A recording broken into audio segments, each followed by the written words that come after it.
Scheinmovna ist gewesen, schwarzer Sekretär. Hola oyentes de Radio Sefaradi, bienvenidos nuevamente a Yidishlandia, esta sección de historia de los judíos del este de Europa, con Ángel Luis Encinas Moral. ¿Qué tal, Ángel? Muy buenas tardes, queridos oyentes, querido Jorge, ¿qué tal?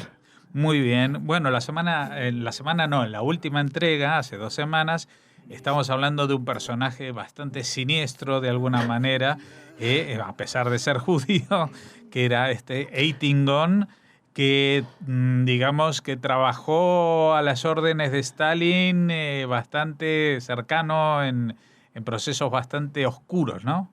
Sí. Bueno, no habíamos terminado de hablar de su paso. Quizás lo más interesante de toda la vida de Naum Isakovich Eitin Gon, evidentemente, es todo el periodo de su vida que podríamos encuadrar en el marco de la Guerra Fría.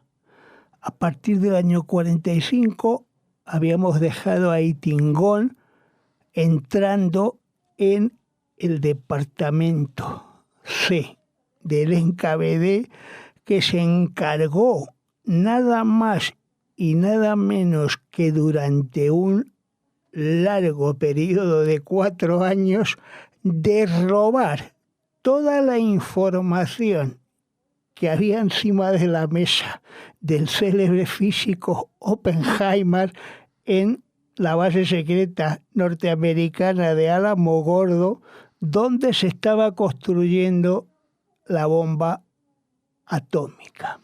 Bueno, no estaba Eitin Gon en persona, estaba su departamento. Exacto. Estaba dirigiéndolo todo desde Moscú. Y sabían, y estaban ahí adentro, estaban adentro del proyecto. Estaban metidos dentro, tenía por lo menos 2 o 3 personas, aparte de los esposos Rosenberg, que todos nosotros conocemos, porque luego serían fusilados en el 53, entre otras cosas, por esta colaboración. Uh-huh. Pero los Rosenberg estaban también en el proyecto de la bomba atómica, ¿no? Sí, también estaban metidos ahí. Y además es una operación impresionante. Para que nuestros oyentes se hagan cuenta, esto se hacía desde Alamogordo, Montevideo, Moscú.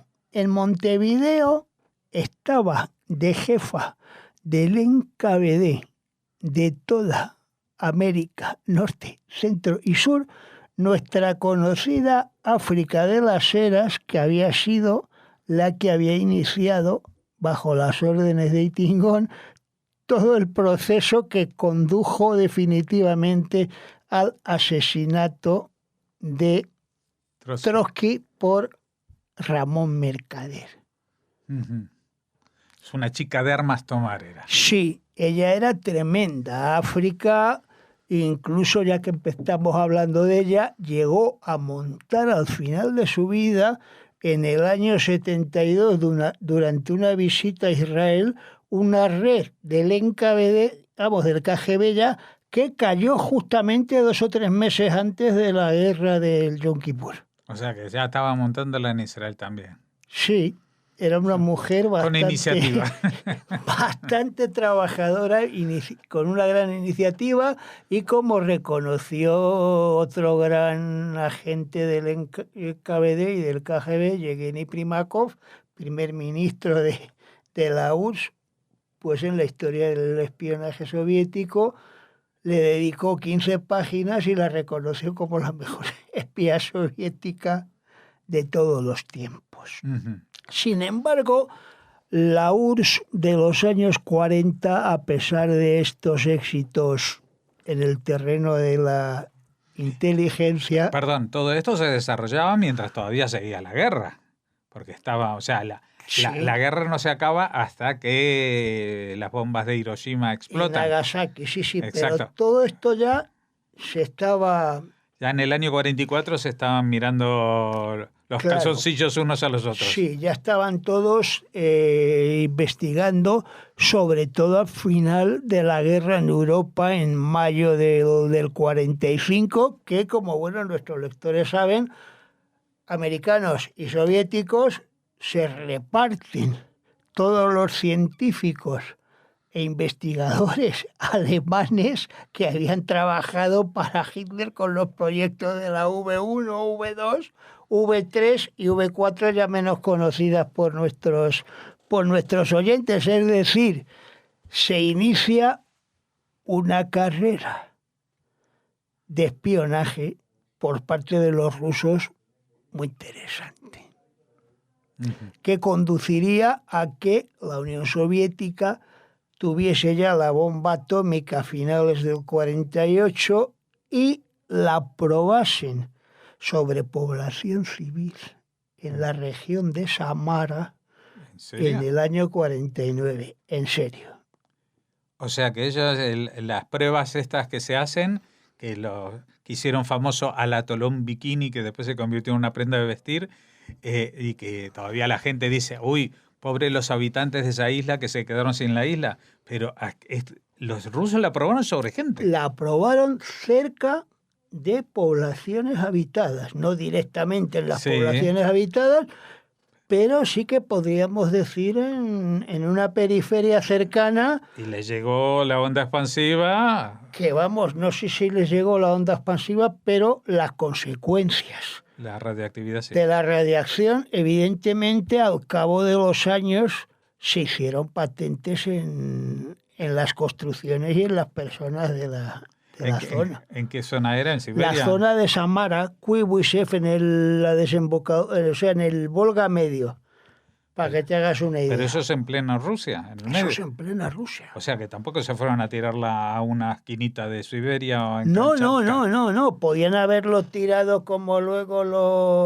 lo hicieron en polígonos de Siberia, pero curiosamente esto lo hicieron en el curso medio del Volga, que podían haber envenenado el río, haber envenenado la fauna y todo lo que hubiera pillado. Afortunadamente el Volga no lo tocó de una manera, yo creo que milagrosa.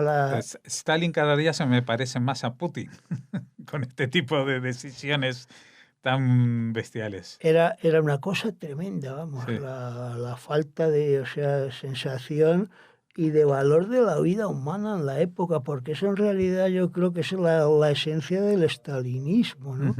Por eso, curiosamente, Stalin, cuando acaba la guerra, empieza a tener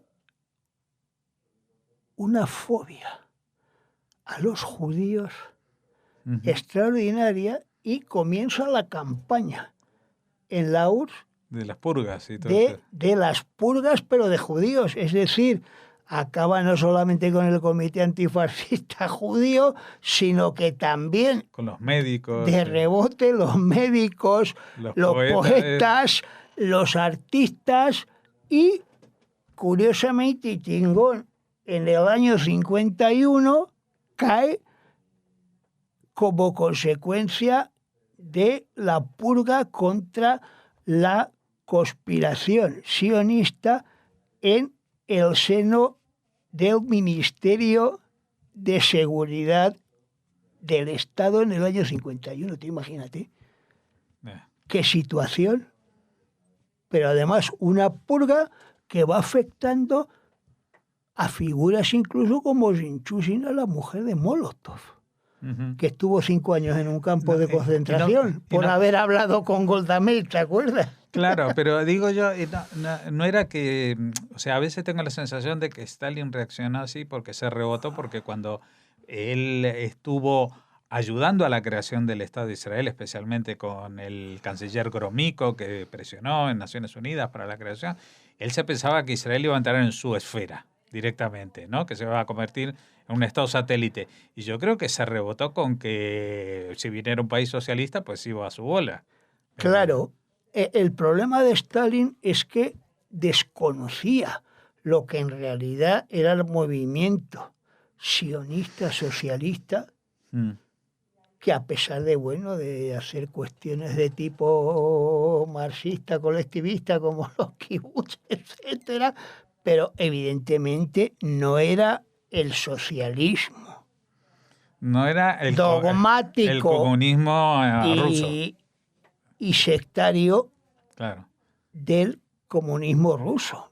Y ya se pilló al rebote y dijo, todos los judíos son iguales y aunque me hayan defendido, ahora van a caer todos. Y dijo, ahora van a caer todos. Y cayeron. Y entonces el pobre Itingón se pasó 2 años en la cárcel hasta marzo del 53. Tuvo suerte de que se murió Stalin al poco tiempo. Sí, se murió en marzo. Justamente Stalin tuvo la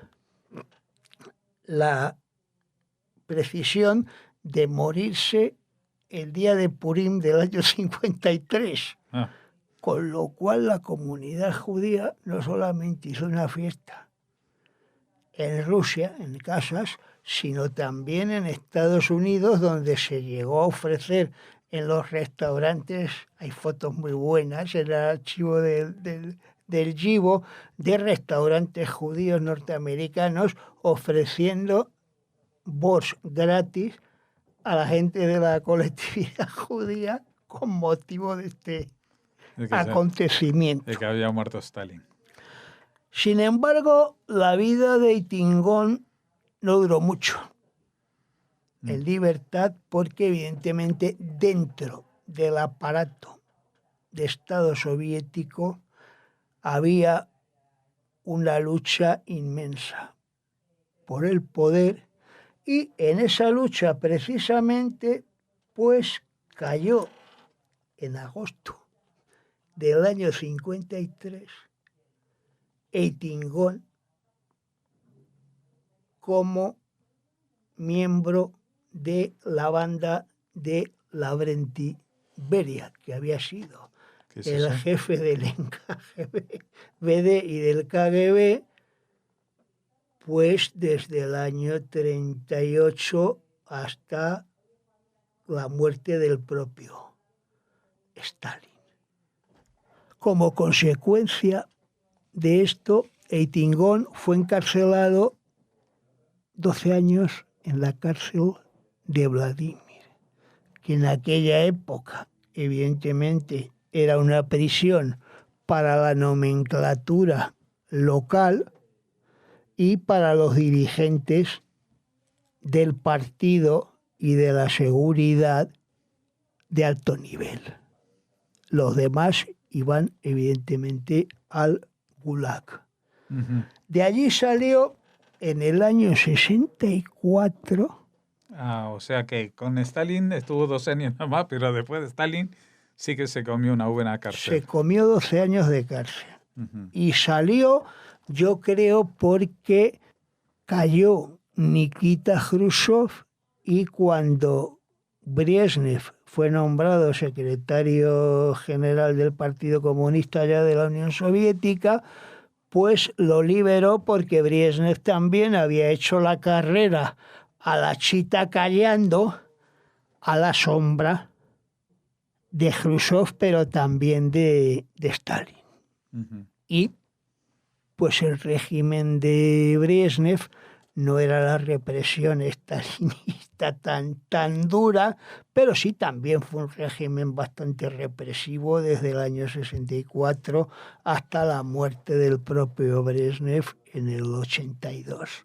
Entonces, Itingón lo tenemos fuera de la cárcel en el 64 y lo colocaron en una prestigiosa editorial, Международная книга, el libro internacional, que se dedicaba, pues entre otras cosas, a la publicación de libros no solamente en ruso, sino también en muchísimas lenguas extranjeras. Allí trabajó Itingón, la friolera de 16 años. Ese hombre duró muchos años, ¿no? Porque murió en 1981. ¿Con cuántos años? Porque había nacido en el... En el 90 y... O sea, antes de final... En el 99, es decir, vivió 82 años. 82 años. Para aquella época... Para aquella época, y después de pasarse 18 años en la cárcel, ¿no? Y después de haberse pasado tantos años en la cárcel, que no debe ser muy sano. Vivió muchísimo. Y curiosamente, esos últimos años de su vida, aparte de trabajar en la editorial, lo compartía también en un club que organizaron a nivel de tertulia, de amigos de los antiguos servicios secretos soviéticos, que eran los que allí se reunían para contarse sus historias y recordar los tiempos pasados a la vez que se tomaban pues su caviar y su vodka, claro, lógicamente, y su salmón. Eso sí que hubiera sido interesante verlo, ¿no? O sea, estos ex espías y ex mandatarios de los servicios secretos. Yo desde luego de esa época sí tuve la suerte, a Eitingón, ¿no? Porque murió en el 81, es decir, el 3 de mayo. Yo en esa época pues todavía el ruso no lo dominaba. Todavía no habías nacido casi. Ni sabía que existía Eitingón. Sin embargo, sí tuve la suerte de estar en el 92 en Moscú con Sudoplatov, que había sido el colaborador de él directo en la organización del asesinato de Trotsky. Y eso, cuando presentó su libro de memorias. Pues una historia que se nos acerca mucho en la historia, llega hasta prácticamente nuestros días, porque estamos hablando de Brezhnev, y aunque la mayoría de los oyentes son muy jóvenes, pues los que tenemos unos añitos vivimos la época de Brezhnev, la recordamos. Claro. Y pues ahí estaba Eitingón, y esperemos que dentro de 2 semanas podamos hablar también de otro personaje de estos que ya se nos acercan en el tiempo y que nos presentan la vida de otro judío o de origen judío, porque Eitingón tampoco es que profesaba mucha ortodoxia. No eran ortodoxos ninguno de ellos, obviamente, pero sí que era gente que tenía un concepto judío de la vida. Eso es importante, eso no lo podían negar. Y un humor judío extraordinario. Pues de eso volveremos a hablar de aquí a 2 semanas. Muchas gracias, Ángel Luis Encinas Moral. Muchas gracias, Jorge. Muchas gracias, queridos oyentes. Ratte wat vun Hunger mich erzint.